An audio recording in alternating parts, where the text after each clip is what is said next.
Hey guys, this is Comic Uno, and today I'm doing a review for Ms. Marvel issue 16. And before I start talking about this issue, just want to give you guys a couple updates. I do not have Comic Uno episode this week, so I'm sorry about that, but next week I will have a new episode, of course, and return to my regular schedule for comic book reviews. And this week I only have 2 comic book reviews, so sorry about the limited reviews. But if you want to hear my thoughts on comics that came out this week, you can message me on Twitter or Facebook, and also on Comic Frontline. Next Tuesday, of course, we're going to have Frontline Live at 9:30 p.m. Eastern Time, where I'll talk about my top 5 and different comic books. So you can check out that show to hear my full scope of this week's comics. But let's start talking about this comic, Ms. Marvel issue 16. This is my most anticipated book for the week, and I love Ms. Marvel, and I've been loving this arc so far. It's this troll arc because we have this character who knows everything about Kamala because of technology, which is just a very interesting commentary on technology and how we don't have privacy at all because of our use and how we need technology in our lives. So it's a very interesting commentary it's not forced by any means. It's just very organic, and it fits a book about teenagers, and it's just a really cool modern twist on, a trope we've seen a lot of times, which is the secret identity of a superhero being revealed type story. But what I loved about this issue, which I've been waiting for months, is actually seeing Ms. Marvel's supporting characters in the forefront. One of my favorite Ms. Marvel issues is Ms. Marvel issue 9, where we get to see all the supporting characters at the forefront, seeing how important they are.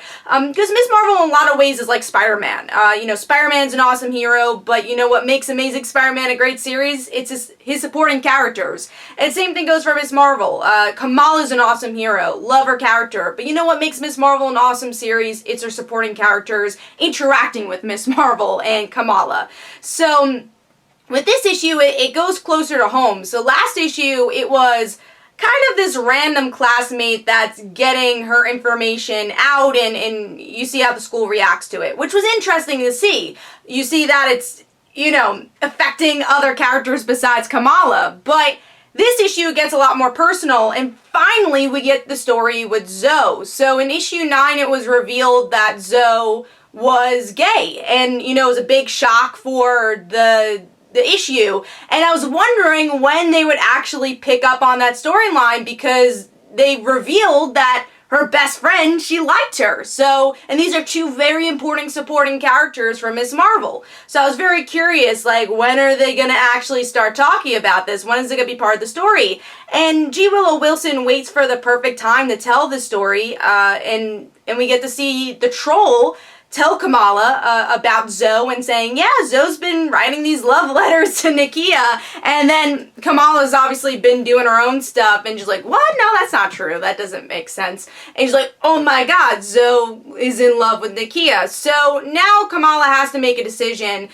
Do I go into S.H.I.E.L.D. and get the information that this villain wants, because he's blackmailing her, or do I let this happen? Do I let one of my close friends have to deal with this and deal with potential bullying after? Even though Kamala's being bullied at this point.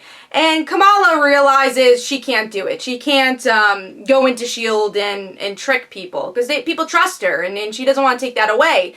So instead she goes to Zoe's house and says, hey, I know, and Ms. Marvel goes to Zoe's house and says, hey, I know, that you're gay, and this troll is going to out you, and what do we do here? I just want to let you know that this is going to happen. That way, when it does happen, you're not shocked and embarrassed. But Zoe bravely says, I gotta tell Nakia. I don't want her to find this out without knowing. And there's this great scene between Nakia and Zoe, and Zoe pouring her heart and soul to Nakia, and kind of seeing where that friendship goes after that. And this has really driven Ms. Marvel to be brave and to talk to Bruno and try to get his help and not be so selfish. That was really the point. So it drives Ms. Marvel's story to see the secondary character, Zoe, dealing with this stuff. And she's finally able to figure out how to defeat this internet troll by the end of the issue. And I love this issue, and the reason I loved it is because, once again, the supporting characters shine here. But with the supporting character shining, it advances the plot with the troll, it advances the plot between villain and hero, but it also advances Kamala's plot as a character. I mean, this Bruno Kamala thing has been building up for a very long time, and it takes a character who was the mean girl, the bully of the school, which she even mentions, yeah, I was a bully, so I know what this is all about, who convinces Kamala to talk to Bruno again. So there's just so many interesting mechanics working in this issue. There's so much that happens that's been building up for so many issues, and it kind of explodes here in the best way possible, bringing a really interesting twist on the secret identity trope. And the reason I personally love this is because I love the secret identity trope. It's one of my favorite things to see. I know it's cliche. I mean, we see it all the time with superheroes, but it's one of my favorite tropes. So to see it done in a way like this and, you know, different, it was really refreshing. And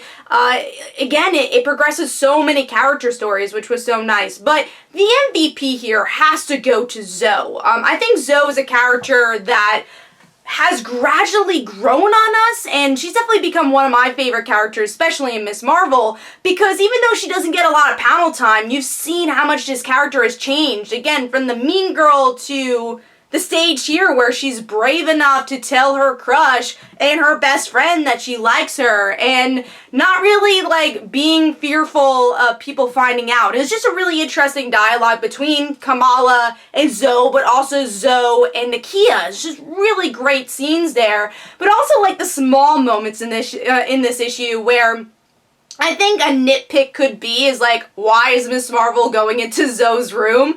Why is Zoe not see this as odd? It's that last line she says where it's like, oh, you know, the people you love probably already know your secrets. They're just waiting for you to say it. And I think that's such a great scene because obviously it's talking about Zoe and her sexuality and people in her life who've probably found out, but it's talking about Kamala and her secret identity, and she's probably winking saying, yeah, I know you're Ms. Marvel. We're just waiting for you to say it. And that moment with Nakia where Nakia learns about Zoe and says, oh my god, and I didn't see that. I'm sorry I can't exchange those feelings and feel the same way about you. But the whole Ms. Marvel thing is the thing that makes the most sense. So I think it's that wink wink that Zoe and Nakia know that Kamala's Ms. Marvel, and it's great. So yeah, there's just so many great character moments. I could gush over this issue, for as long as possible, but I will end it here. I will also state that the artwork was great, and it brings those emotions that you need with the issue. So overall, I gave this 5 stars, of course. I'm pretty sure this will be my pick of the week. I haven't read my other comics, but I'm pretty sure it will be. But let me know in the comments below, did you enjoy this issue? Did you enjoy the different character moments with it? And do you enjoy the secret identity trope? And if you do, did you really enjoy this issue? So hopefully you guys enjoyed. This is Comic Uno. Don't forget to follow me on Twitter. Don't forget to like my Facebook page. Also, description below, there are links for my comic book, Like Father, Like Daughter. And don't forget to like the Facebook page of Like Father, Like Daughter. And I'll see you guys later. Bye.